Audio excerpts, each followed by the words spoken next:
یہ جو میں آج کی ویڈیو بنا رہا ہوں انتہائی تھکی ہوئی لہجے سے اور انتہائی ذہنی دباؤ سے بنا رہا ہوں،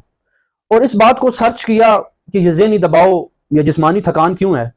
تو اس کی سب سے بڑی وجہ سامنے آئی کہ آج کل کے معاشرے میں جو سب سے زیادہ ذہنی دباؤ اور تھکن کی وجہ ہے وہ ڈوم سکرولنگ ہے۔ ایسی سوشل میڈیا کے اوپر سکرولنگ، یا آپ ایسے کہہ لیں کہ جیسے بری خبریں سننے یا دیکھنے کی انسان کو لت پڑ گئی ہو۔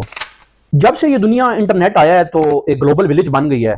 تو ہمارے آس پاس جو بھی جرم ہوتا ہے، گناہ ہوتا ہے، کبھی ہم دیکھتے ہیں کہ ایک 8 سال کی بچی کا ریپ ہو جاتا ہے، یا ایک شخص بلوچستان میں اپنی فیملی کے ساتھ جاتا ہے تو وہاں پہ مارا جاتا ہے، سی سی ڈی لوگوں کو مار رہی ہے، فل فرائی کر رہی ہے، ہاف فرائی کر رہی ہے، اور ساتھ میں پٹرول کے ریٹ، ملکی جنگیں اور بین الاقوامی جنگیں، کشمیر کے مسائل، جب یہ سب چیزیں ہم دیکھ رہے ہوتے ہیں تو ہمیں موبائل سکرین پہ دیکھتے ہوئے ایسا محسوس ہوتا ہے کہ یہ واقعات جو بھی ہمارے ساتھ رونما ہو رہے ہیں، یہ ایسے لگتا ہے کہ جیسے ساتھ والے گھر میں ہو رہے ہیں، کیونکہ جب ہم موبائل کے اوپر یہ سارے ولاگز یا ریلز دیکھ رہے ہوتے ہیں تو وہ سیدھا موبائل سکرین سے ہمارے بیڈ روم تک وہ چیز پہنچ جاتی ہے، اور ہمیں ایسے لگتا ہے کہ جیسے یہ جتنے بھی حالات خراب ہیں یہ ہمارے ساتھ والی گلی میں ہو رہے ہیں یا ہمارے ساتھ والے گھر میں ہو رہے ہیں۔ انسان کا دماغ قدرتی طور پر خطرے کی طرف جلدی متوجہ ہوتا ہے تاکہ وہ انسان کی جان بچا سکے۔ جب ہم سوشل میڈیا پر ایسے خطرات دیکھتے ہیں تو دماغ ہمیں فوراً الرٹ جاری کرتا ہے کہ تم جان بچاؤ، تم پر خطرہ آنے والا ہے۔ اس سے یہ ہوتا ہے کہ خطرہ تو ہم پر نہیں آ رہا ہوتا، لیکن ہم ذہنی دباؤ اور جسمانی تھکاوٹ اور دماغی تھکان کا شکار ہو جاتے ہیں، جو کہ اس دور میں بہت بڑی بیماری کا پیش خیمہ ہے۔ سوشل میڈیا پر الگوریدم بڑا میٹر کرتا ہے۔ اس میں یہ ہوتا ہے کہ خوشی کی خبر ہو اس کے نسبت جو غم کی خبر ہوتی ہے یا سنسنی والی خبر ہوتی ہے یا کوئی کرائم رپورٹ ایک اس کا ولاگ بنا ہوا ہوتا ہے، اس پہ ویوز زیادہ آتے ہیں، کیونکہ دماغ خطرات کی طرف زیادہ متوجہ ہوتا ہے اور لوگوں کو اس کے اوپر ویوز زیادہ ملتے ہیں، اس لیے وہ ایسی سنسنی خبریں دیتے رہتے ہیں، اور ہم لوگ سنتے وہ والی خبریں بہت زیادہ ہیں، تو اس وجہ سے ہمارا جو دماغ ہے وہ 24 گھنٹے سٹریس موڈ میں رہنا شروع کر دیتا ہے۔ پرانے وقتوں میں بھی حالات خراب ہوا کرتے تھے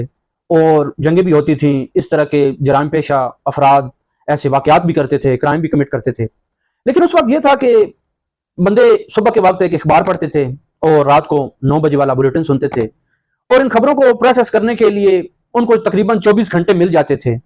اس لیے وہ ذہنی سکون اور ذہنی دباؤ کا شکار نہیں ہوتے تھے۔ اب تو ہر سیکنڈ میں ریلز دماغ پر ایک نئے المیہ سے بمباری سٹارٹ کر دیتے ہیں، اور یوں محسوس ہوتا ہے کہ ہم بہت جلد دماغی طور پر بیمار ہو جائیں گے۔ خدارہ ایسے یوٹیوبرز اور ولاگر سے، اور جو فیس بک پر ریلز بنا کے صرف اور صرف سنسنی خیز خبریں بیچ رہے ہیں اور مایوسی بیچ رہے ہیں، اس کا حل نہیں بتاتے اور چیخ چیخ کر ہمیں دماغی بیمار بنانے میں لگے ہوئے ہیں، ان کو میوٹ کریں، انفالو کریں، یا ان کی سماعت اپنے کانوں تک مت پہنچنے دیں۔ یہ جو جتنے بھی مسائل چل رہے ہیں یہ ایک فرد یا ہمارا ذہنی دباؤ لینے سے یہ حل نہیں ہوں گے۔ ان کو حل کرنے کا طریقہ یہ ہے کہ ہم اپنے سرکل میں اپنے ارد گرد کے لوگوں کا خیال رکھیں، ان کی صحت کا خیال رکھیں، ان کی کیئر کریں، مالی معاونت کریں، اخلاقی معاونت کریں، اور جس طرح تک ہو سکتا ہے اپنے سراؤنڈنگ پیپلز کا خیال رکھیں،